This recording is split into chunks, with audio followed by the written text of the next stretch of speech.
Let's take a look at the UI, and it's cardboard. How's Stevie T? What is up, guys? You're watching TUGGtv, and as you have guessed it, I am working on a new setup, move things around because I have construction going on near my place, which means I can't sit near the window anymore, and I'm trying out a different setup. I'm using OBS and all that stuff. As you can see, it's not complete. I still have to figure out a lot of things, including lighting. I have much to do and not enough money to do it in. But what do you think about it? Let me know in the comments. First time on our channel, be sure to give us a thumbs up and hit that subscribe button along with the bell icon for more updates from us. We do all things guitar and all things metal. And as we approach the end of this year, it is the time for all the sales to start. No different in the world of VST plugins. We've got some amazing deals that you can go ahead and capture on. Joey Sturgis Tones has up to 83% off on their stuff.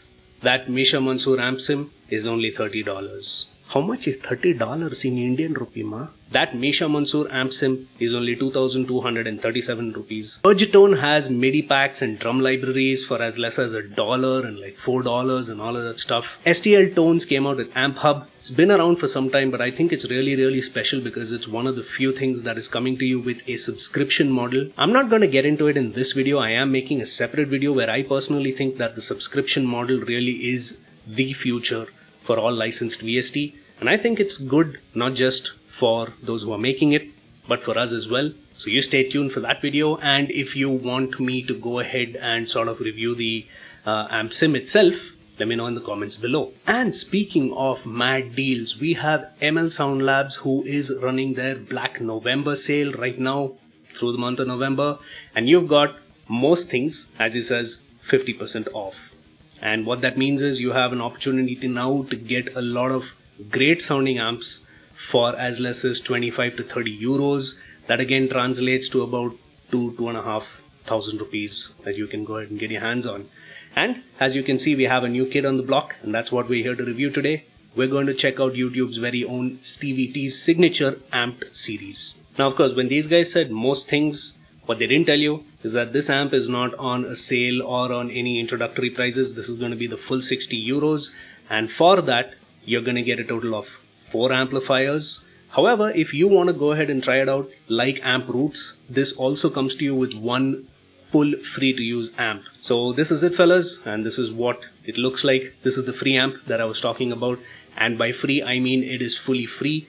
The other amps you would have, you can go ahead and access them, but they come with these intermittent pauses which will sort of come in every 30 odd seconds like that. It's very irritating. And it really tempts you to buy the thing out. Miko, you are a mad genius. Now coming back to the UI itself, if any of you have used, Soundlabs stuff in the past, it is a very familiar place to be.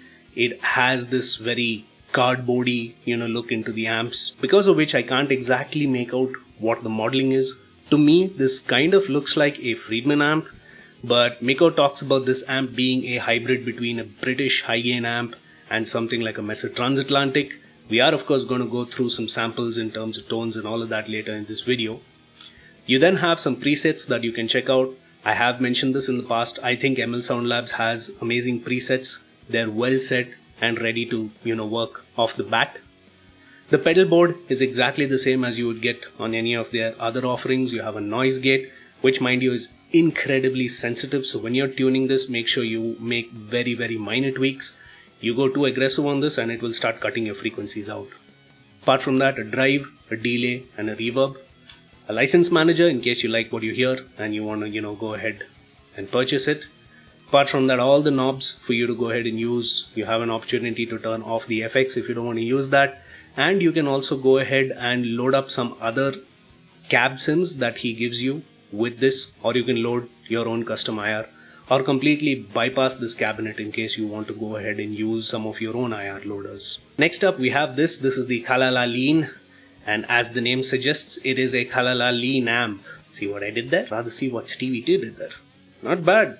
Again, sort of looks to me like tweed amp, I guess, or some sort of a Fender clean. Let's see what it will eventually sound like.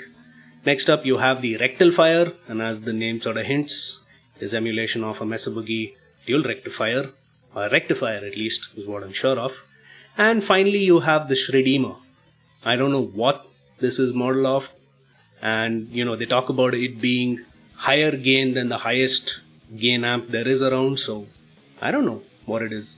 I'm guessing maybe a Soldano. Alright, enough talk. I'm gonna hook up my guitar and let's see what some of these tones sound like.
So that's what some of the patches sound like.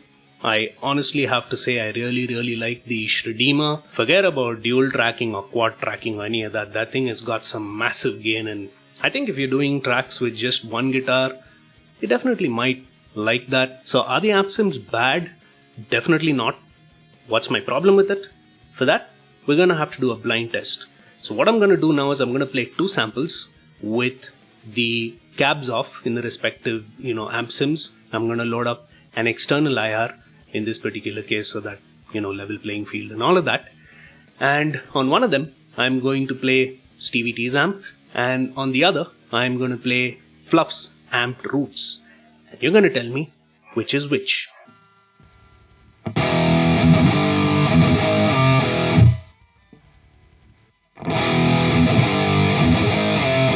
Now I'm not saying they sound exactly the same. They have their own sort of IRs and all of that, and when you flat them out and put on a set of studio monitors, there definitely are differences. I'm not denying that. It's just that the differences between Amped Roots and Amped Stevie T aren't that distinct as they are as compared to, for example, the Amped Arc, which is APRS Archon emulation, and maybe the Burger, which is a Bogner emulation, and those two definitely have distinct sounds. Also, the second thing that bugs me is if I can go ahead and just turn a few knobs and end up sounding similar to Amped Roots, which by the way is also a great option, I might as well just save 30 euros and buy that. I mean, okay, it doesn't have a clean amp going for it, but then I could buy the ML800, which does, and still end up saving 10 euros. That's like 1500 rupees, not exactly less. Or I could spend another 30 euros and perhaps buy the Amped Arc, and now I have a total of, 5 or 6 amps, which is a much better deal. I mean, I have to say the one amp I really liked, I'd have to spend $60 for, and that's not something I'm honestly, interested in right now. If this was on an introductory price, I would have definitely thought about it. But hey, that's just me. What did you think about this?